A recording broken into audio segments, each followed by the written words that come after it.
nous sommes à quelle catégorie maintenant? Je pense que nous sommes, après avoir vu les esprits d'infirmité ou de maladie, l'esprit de dispute et de division. Je vais aller rapidement sur cet esprit parce que voilà l'esprit qui crée les problèmes dans les foyers à cause des problèmes de communication. Beaucoup de personnes ont divorcé à cause de l'esprit de division. Il y a des couples chrétiens où mari et femme sont chrétiens. Les deux ont discerné cet esprit et ils ont prié et ça a été l'origine de la guérison conjugale, la guérison du mariage.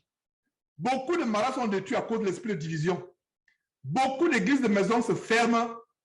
Comme il y a un frère, je ne sais pas si le frère Emmanuel d'Allemagne est là, qui m'a fait un témoignage qui m'a brisé le cœur. Après de longs mois, on ne s'est pas parlé. Quand on parle il y a quelques jours, c'est pour me dire que frère, après la première réunion avec les frères d'Allemagne, on a essayé de se retrouver.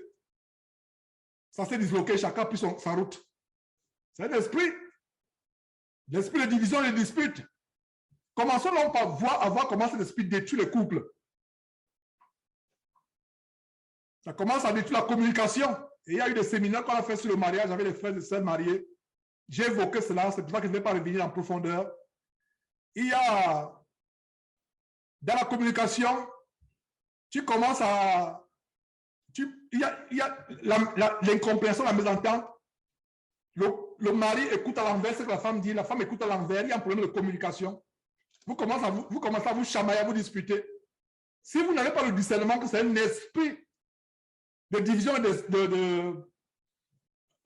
de dispute, votre mariage sera détruit. Il y a des frères et sœurs chrétiens pourtant, mari et femme chrétiens, parce que c'est encore une autre situation quand le mari peut-être est chrétien, la femme n'est pas chrétienne, ou la femme est chrétienne, le mari n'est pas chrétien.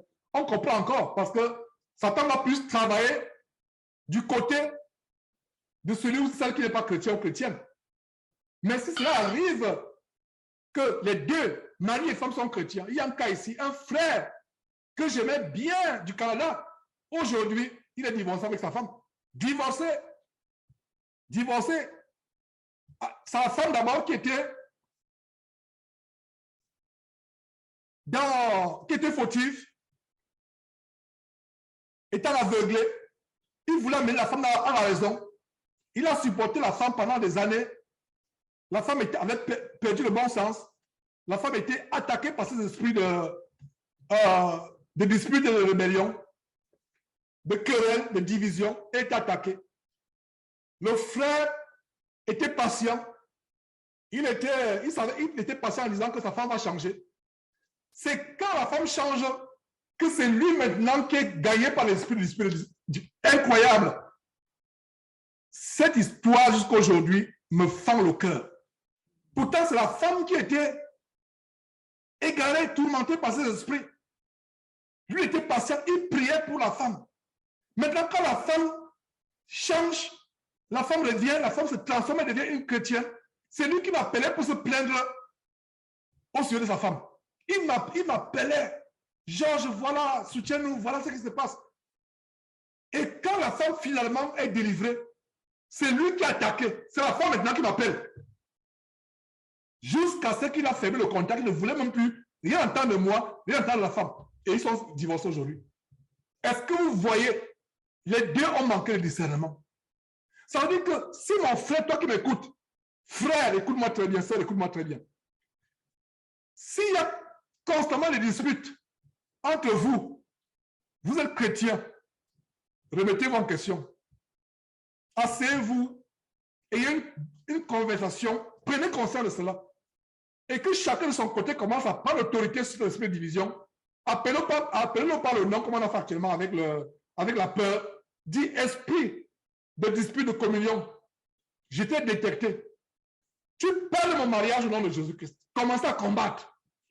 Que la femme soit, que votre femme soit chrétienne, surtout, même si elle n'est pas chrétienne, mon frère, même si ton mari n'est pas chrétien, ma soeur, toi commence à combattre. Pas autorité sur l'esprit. L'esprit de dispute et de division. Et voilà ce que je peux dire rapidement sur comment il se manifeste dans les couples. C'est pour détruire, c'est pour causer le divorce. Vous ne nous entendez plus. Vous ne nous accordez plus sur rien. Cet esprit se manifeste aussi dans les relations professionnelles. Vous avez bien commencé votre emploi, un nouvel emploi, Dieu vous a béni avec un emploi. Mais vous tombez sur un patron, tout ce qu'il vous dit qu'on parle l'envers. Tout ce qu'il vous dit qu'on parle l'envers. Si vous discernez qu'il y a un esprit qui vous attaque à votre emploi, commencez à l'attaquer, commencez à prendre autorité sur lui, vous venez témoigner. Donc cet esprit, c'est pour diviser, c'est pour détruire les relations humaines. Les relations humaines, la première relation étant la relation entre mari et femme. Une relation bénie.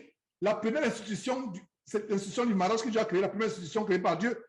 Il y a aussi les relations telles que père et enfant. Vous voyez, les enfants sont rebelles. C'est pourquoi? C'est pour diviser, c'est pour mettre la division entre enfants et parents. Sur le domaine de l'emploi, vous travaillez, votre patron, vous étiez bien. Vous avez travaillé 1 an, 2 ans, 3 ans. Tout est bien. Mais subitement, vous comprenez. Dès que tu lui parles, c'est comme s'il a vu la mort. Dès que tu lui parles, c'est comme... Mais il est... Mon frère, ma soeur, si tu discernes qu'il y a un problème, c'est l'esprit de division, attaque-le, prie, attaque-le. Tu vas voir. Je vous donne mon propre témoignage. je vous donne mon propre témoignage. Attaque-le. Commence à attaquer. Tu as la force en Jésus-Christ. Chasse cet esprit. N'oubliez pas l'image du chien du voisin. Le chien du voisin te menace. Écoute comment le voisin l'appelle. Et en passant, je vous donne ce que nous avons mis en pratique. Nous-mêmes. Voilà. Un berger allemand, tellement agressif, au quartier, mais mes enfants et moi, et confort, il vient de la barrière, on joue avec lui. On a su le secret. Un très bon chien. Mais là-bas, on joue avec lui. Jusqu'au jour où la femme, un jour, elle était surprise qu'on joue avec le chien. Et donc, c'était l'occasion pour moi de... C'est là où on a fait connaissance pour la première fois. Pourtant, on vivait... Donc, on a fait connaissance. Vous avez acheté ce chien où vraiment le chien, le dos est droit. Ce n'est pas comme le berger allemand où le dos est couché ou est courbé. C'est un chien en bonne santé. Vous l'avez acheté où? Vous l'avez acheté, on l'a acheté en Espagne. On l'a fait venir aux États-Unis depuis l'Espagne. C'est une pure race. Voilà comment j'ai pris contact avec les voisins. On ne se parlait pas à cause du chien que nous avons dompté. En fait, voilà, je ne voulais pas dire qu'il s'agit de nous. Voilà, tu appelles le chien par le nom. Tu vas le dompter. Tu l'appelles, tu imagines, tu vois. Et pour la petite histoire, le chien était même plus attaché à nous qu'on voit. Quand il sent le bruit, le dé, soit les enfants, soit de moi, il vient. Un chien féroce, il se met à courir parce qu'il veut. Et quand il bondit, il se met sur un très grand de taille, un chien gigantesque. Il se met sur la barrière et je passe la main, il est content et il part. Voilà comment j'ai dompté un chien. Que le quartier... Non, le chien là, personne. Je vous parle des choses d'il y a ça se passe ici, à Houston. Mes frères. Donc, et si on peut dompter un chien comme cela, que même les propriétaires sont étonnés. C'est la même chose sur le plan spirituel. C'est la même chose. Hein, mes frères? Même le lion qui est rougissant là, qui te poursuit. Si tu discernes que peut-être ce lion-là, qui te poursuit, qui veut venir te dévorer, tu peux avoir l'autorité sur cette fougue qui l'anime à venir te dévorer. C'est vrai que c'est un animal à son instinct. Mais on peut multiplier les expériences les exemples par 1000. Et c'est pour dire le pouvoir, les gens vont penser que vous êtes sorcier. Non. Il y a les gens, quand ils vous voient, ils disent, mais le gars là, c'est un sorcier. Non, c'est l'Esprit Saint en moi qui me fait faire les choses que les gens trouvent anormales. Parce que tout ce que le diable fait, le diable c'est un voleur, c'est un usurpateur. Les gens du monde, les gens occultes, les satanistes font des choses avec l'esprit de démon qui sont encore exposés, en voulant imiter Dieu. En voulant imiter Dieu. Donc, nous sommes sur quel esprit? D'esprit de dispute. 6e position. Voilà l'esprit qui détruit les mariages. Voilà l'esprit qui amène même les populations à se rebeller contre le roi. La division, les tumultes. Regardez en Juge chapitre 9. Laissons passer par la parole de Dieu. J'aime laisser par la parole de Dieu. Pour vous dire que je n'invente pas. Tout ce qui est dit, c'est appuyé par les Écritures. Juge chapitre 9, verset 23. Regardez un autre verset où Dieu envoie un mauvais esprit. Incroyable. Combien de versets nous avons vu depuis comment Dieu lui-même donne des commissions, envoie le mauvais esprit pour punir, pour accomplir ses desseins. Donc, Juge chapitre 9, verset 23. Alors Dieu envoya un mauvais esprit entre Abimelech et les habitants de Sichem. Et les habitants de Sichem furent infidèles à Abimelech. Voilà comment nous avons une révélation, comme sur le plan politique. Comme il y a quelques années, des Burkinabés qui sont paisibles. Ce verset me fait penser aux Burkinabés, aux frères du Burkina Faso, pas seulement aux frères, à la population du Burkina Faso. Ils sont paisibles. Ça me fait penser aussi à qui? À Justin Trudeau et aux Canadiens. Vous allez comprendre qu'il n'y a rien. Tout sur cette terre a une origine spirituelle. L'histoire d'Abimelech nous montre quoi? Lisons l'histoire d'Abimelech. Juge chapitre 9, verset 23. Alors, Dieu envoya un mauvais esprit. C'est Dieu qui envoie, il donne l'ordre à un mauvais esprit. Entre Abimelech et les habitants de Sichem ou Sichem. Et les habitants de Sichem ou Sichem furent infidèles à Abimelech. Je parlais des Burkinabés. Tout Burkinabé, même les frères avec qui je suis en contact, pour nous qui sommes originaires d'Afrique, quelle est la caractéristique des Burkinabés? Un peuple paisible. Un peuple tellement paisible. Quelle est la caractéristique des Canadiens à travers le monde, ni ici aux États-Unis? Vous, Canadiens, l'idée qu'on a de vous, c'est que vous êtes tellement paisible. Vous n'êtes pas comme les Américains. Mais qu'est-ce qui s'est passé? Les Canadiens, pour la première fois de l'histoire, pendant les semaines, sont descendus dans la rue pour s'opposer à la dictature du venin du dragon. Vous pensez que c'est par hasard? Voilà la révélation dans Juge chapitre 9. Il y a quelques années, des millions de Burkinabés sont descendus dans la rue et ils ont fait fuir un dictateur. Vous pensez que c'est par hasard? Voilà la révélation. Voilà la révélation. Cet esprit ne se manifeste pas seulement dans le domaine familial, mari et femme, enfants et parents. Ça ne se manifeste pas seulement dans le domaine des emplois. Ça ne se manifeste pas seulement dans le domaine des frères en Christ qui se divisent dans l'Église. Même au niveau politique, Dieu peut punir un chef d'État, un président. Vous pensez que c'est par hasard que tout le peuple va se soulever comme les Canadiens l'ont fait dernièrement? Ce n'est pas par hasard. Donc l'esprit de dispute, il y a un esprit de dispute. Et Romain en parle même d'ailleurs. Et Romain en parle dans le cas des églises. L'esprit de division, l'esprit de parti. Et les Corinthiens avaient cet esprit. Moi sur le Paul. Moi sur l'Apollos. Nous allons continuer. C'est un séminaire de discernement collectif. N'oubliez pas ce que Proverbe nous a dit au début de cet enseignement. Stupide!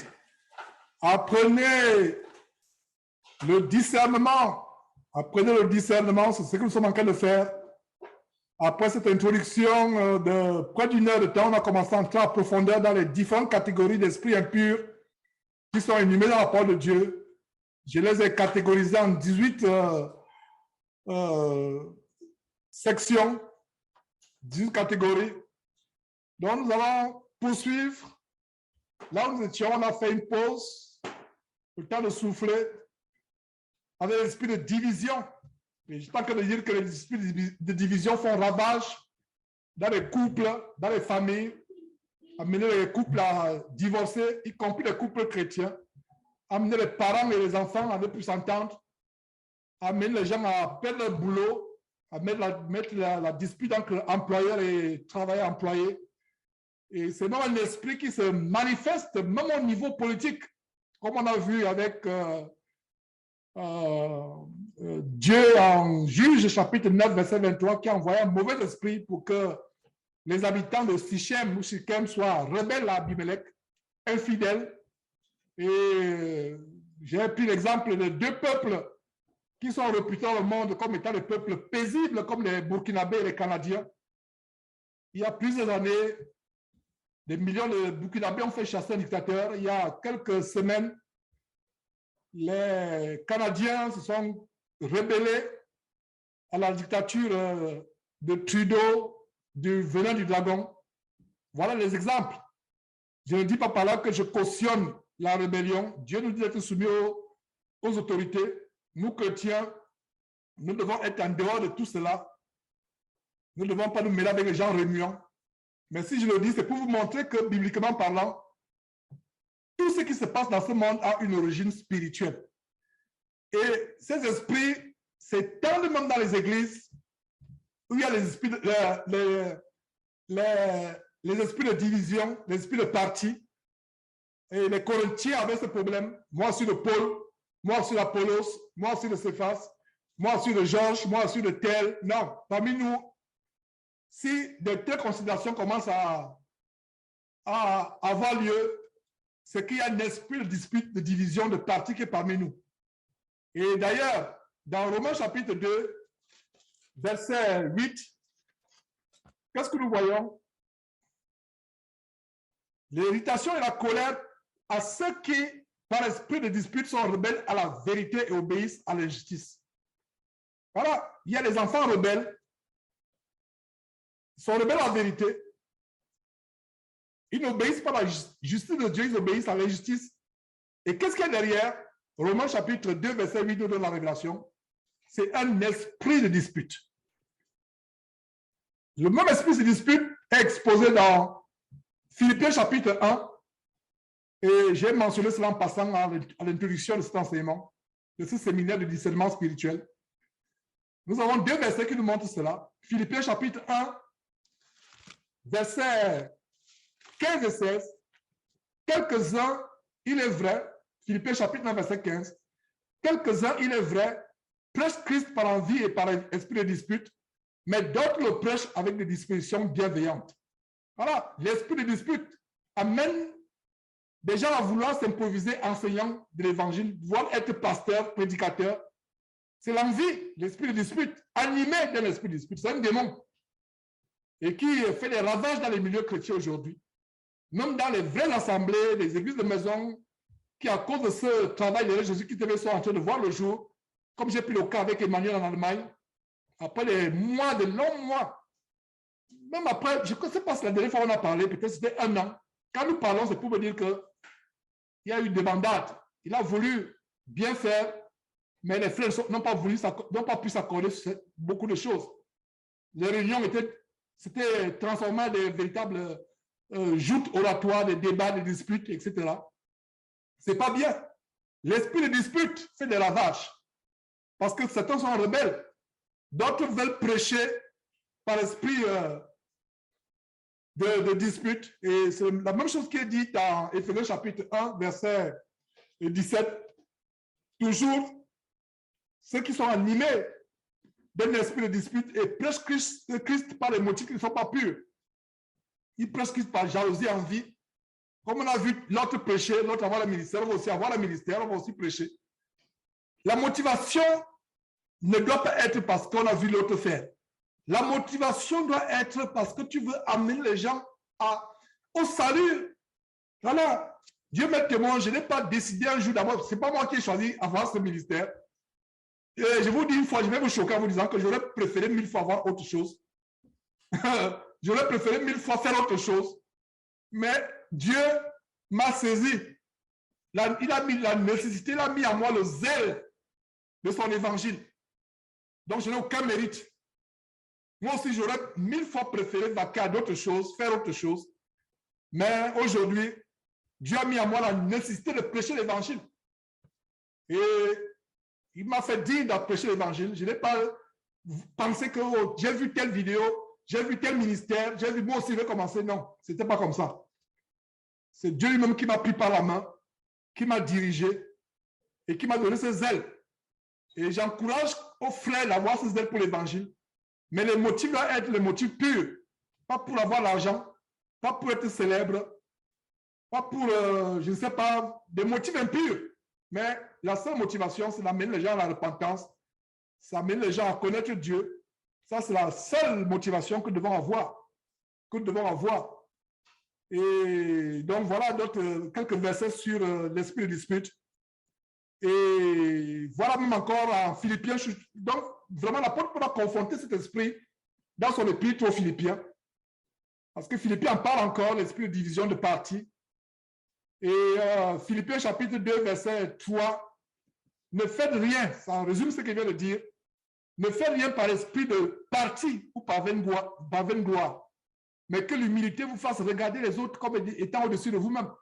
Donc, par vaine gloire, esprit de dispute, on veut se glorifier, on veut montrer qu'on a quelque chose, on veut montrer qu'on a accompli quelque chose. Et ça, c'est l'esprit de jalousie, de dispute, ça. Tout ça, c'est les esprits qui vont en gang.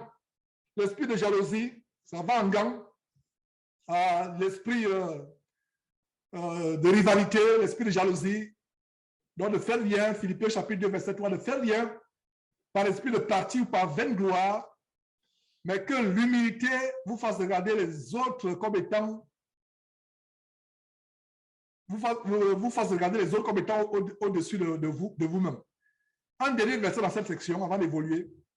En Corinthiens chapitre 1, verset 10, l'apôtre Paul exhortant les Corinthiens, c'était une église qui était gangrénée, non seulement par la démon sexuelle, mais par toutes sortes de désordres, point où, comme on a vu à 1 Corinthiens chapitre 11, ils profanaient le repas du Seigneur, ils mangeaient sans discerner, de manière indigne, il y avait des ivrognes, des gloutons, et il y avait des divisions. Moi, je suis de Paul, moi, je suis d'Apollos, moi, je suis de Céphas. Et l'apôtre Paul les exhorte, et c'est la même exhortation que je vous adresse, frères et sœurs. En Corinthiens chapitre 1, verset 10, je vous exhorte, frères, par le nom de notre Seigneur Jésus-Christ, à tenir tous un même langage et à ne point avoir des divisions parmi vous, mais à être parfaitement unis dans un même esprit, dans un même sentiment. Qu'est-ce qui cause les divisions? Les divisions sont causées par les esprits des démons de dispute, que nous venons de voir.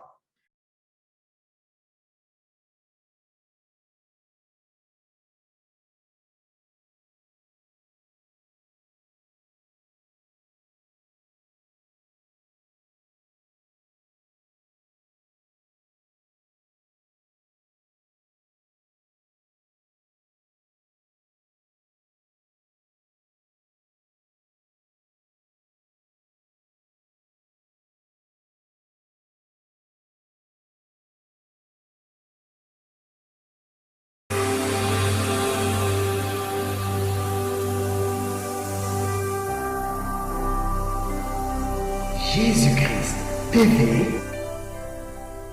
vous connaîtrez la vérité et la vérité vous affranchira.